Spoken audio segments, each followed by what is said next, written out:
Our story today is about the most dangerous and controversial serial killer in the history of the United States, Theodore Robert Bundy, better known as Ted Bundy, who was arrested on August 16, 1975. During the spring and summer of 1974, police in the Pacific Northwest were in a state of panic. Young women from colleges all over Washington and Oregon were disappearing at an alarming rate, and police had few clues as to who was behind it. In just 6 months, 6 women were kidnapped, and panic in the area reached its peak when Janice and Ott and Denise Marie Nesselin disappeared in broad daylight from a crowded beach at Lake Sammamish State Park. But the most daring of the kidnappings also yielded the first real lead in the case. On the day Ott and Nesselin disappeared, several other women recalled being approached by a man who tried and failed to lure them into his car. They told authorities about an attractive young man who had his arm tied, a brown Volkswagen Beetle, and whose name he gave himself as Ted.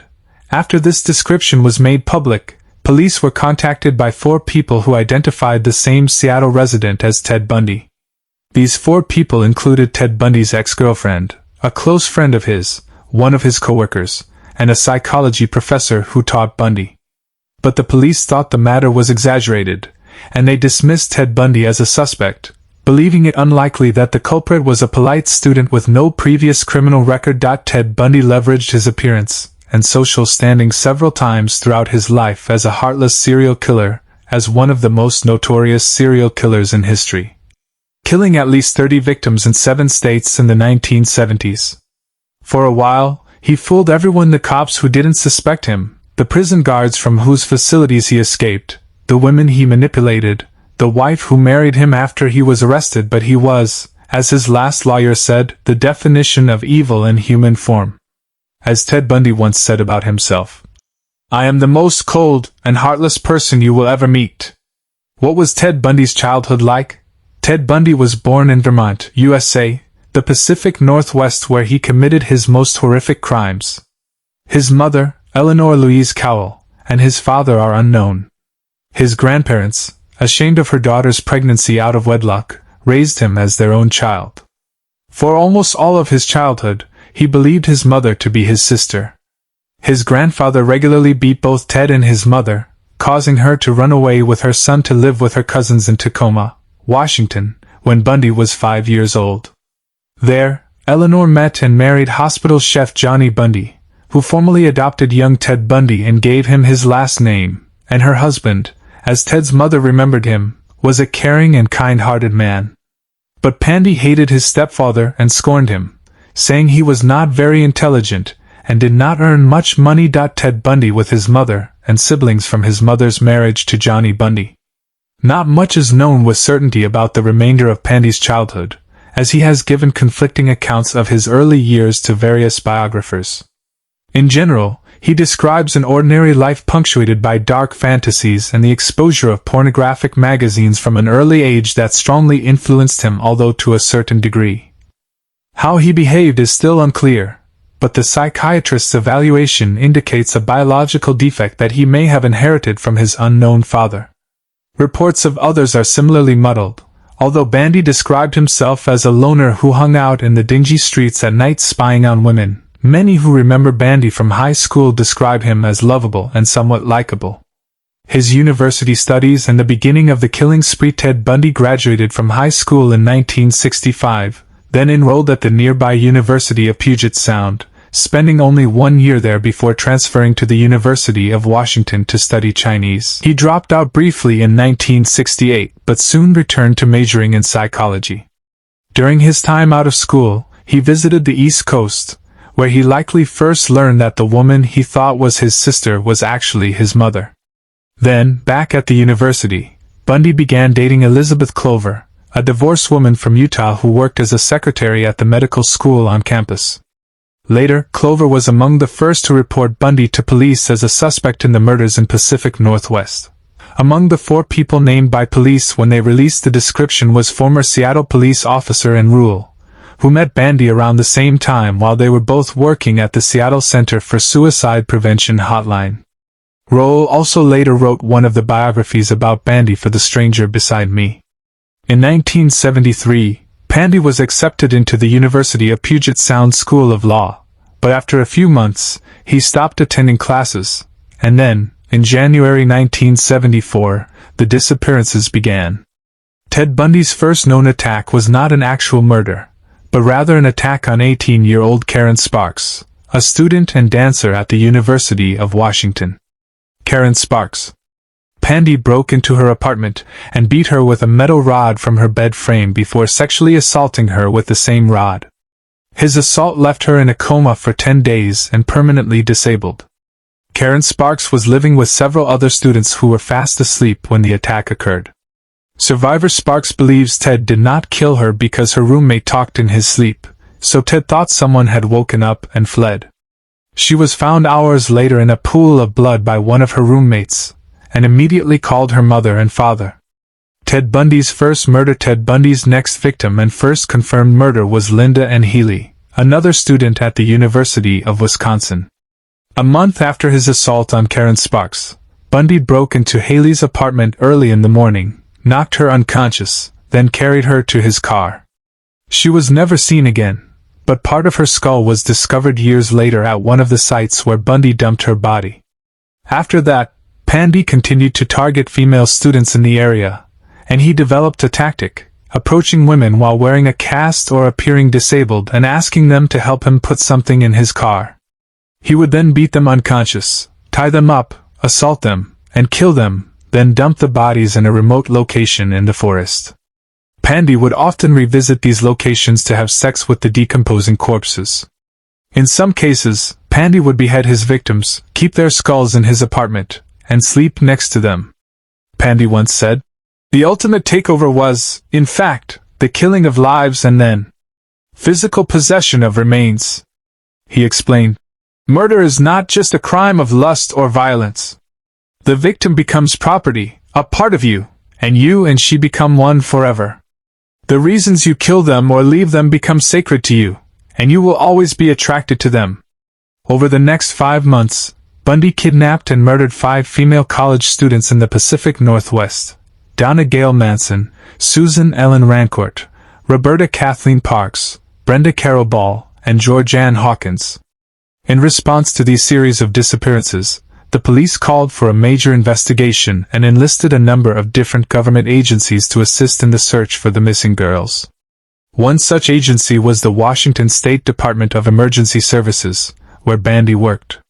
There, Bundy met Carol Ann Boone, a twice-divorced mother of 2 whom he dated and became lovers for a while, as the murders continued.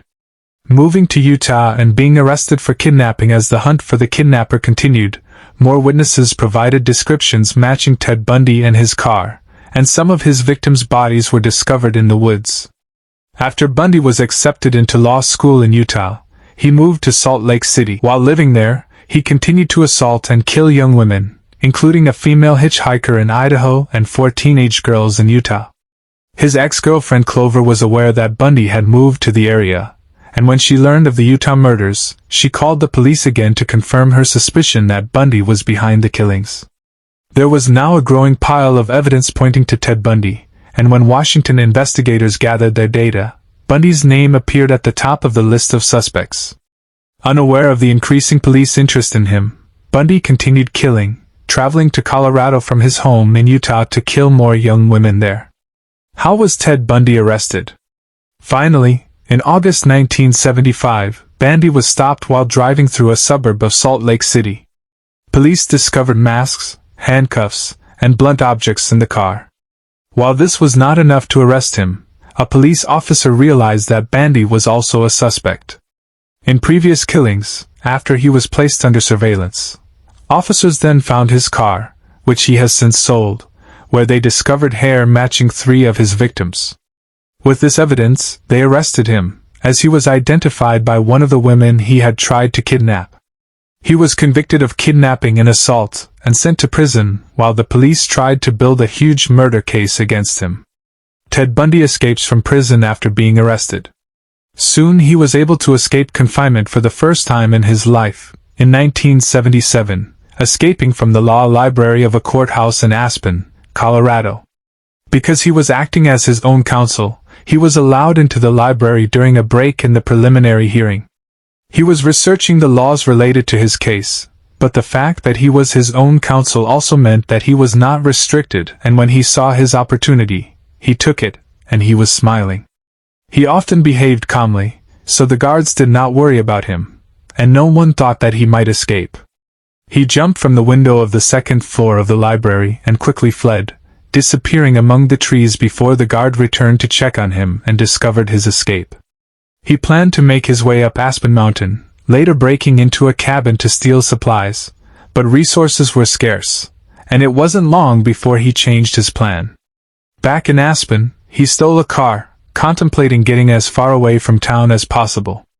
But the reckless speed with which he left Aspen got him noticed, and he was spotted by police officers, and was arrested again after 6 days on the run. His second escape from prison. Bundy's next escape occurred just 6 months later, this time from a prison cell. After carefully studying the prison map, Bundy realized that his cell was directly under the prison master's room. The two rooms were separated only by a weak structure. Bundy traded with another inmate for a small saw, and while his cellmates exercised or showered, he worked away at the ceiling, scraping off layer after layer of plaster. The area of the hole he made was very small, so he deliberately began cutting down on his meals in an attempt to lose weight. He also planned for the future, unlike last time, when his escape failed because he was without resources in the outside world.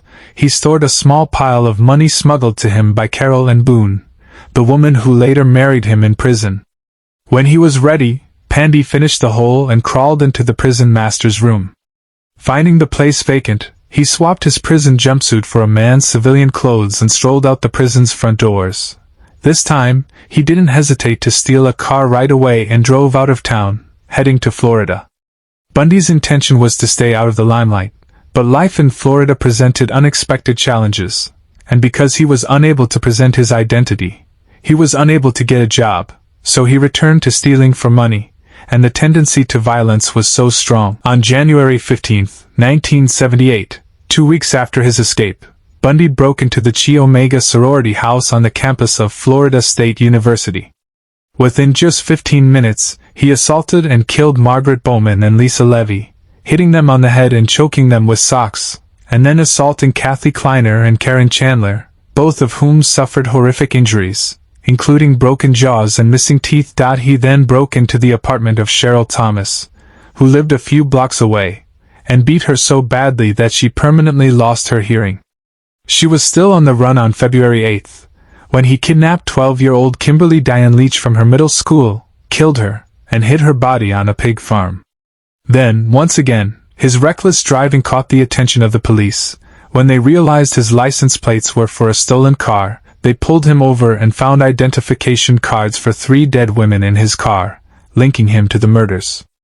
"I wish you would kill me," Bundy told the arresting officer. Trial and execution of Ted Bundy. During his ensuing trial, by ignoring his attorney's advice and taking charge of his own defense, Ted Bundy angered even those assigned to work with him.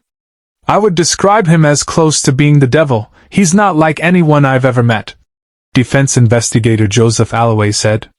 Bundy was eventually convicted and placed on death row at Rayford Prison in Florida, where he suffered abuse from other inmates, including gang rape by 4 men, some sources say, and fathered a child with Carol and Boone, whom he married during his stay. When he was on trial, Bundy was finally executed by electric chair on January 24, 1989, and hundreds of people gathered outside the courtroom to celebrate his death. For everything he did to the girls, beating them, suffocating them, humiliating their bodies, and torturing them, "I feel like the electric chair is not enough for him," said Eleanor Rose, the mother of victim Denise Naslund. Although he confessed to committing several murders before his death, the true number of Bundy's victims remains unknown. Bundy also denied some of the killings, despite physical evidence linking him to the crimes, and alluded to others that were never proven. Ultimately, all of this led authorities to suspect that Bundy killed anywhere between 30 to 40 women, making him one of the most notorious serial killers in American history, and perhaps the definition of absolute evil. Here we have reached the end of the video. Do not forget to like and subscribe, and see you.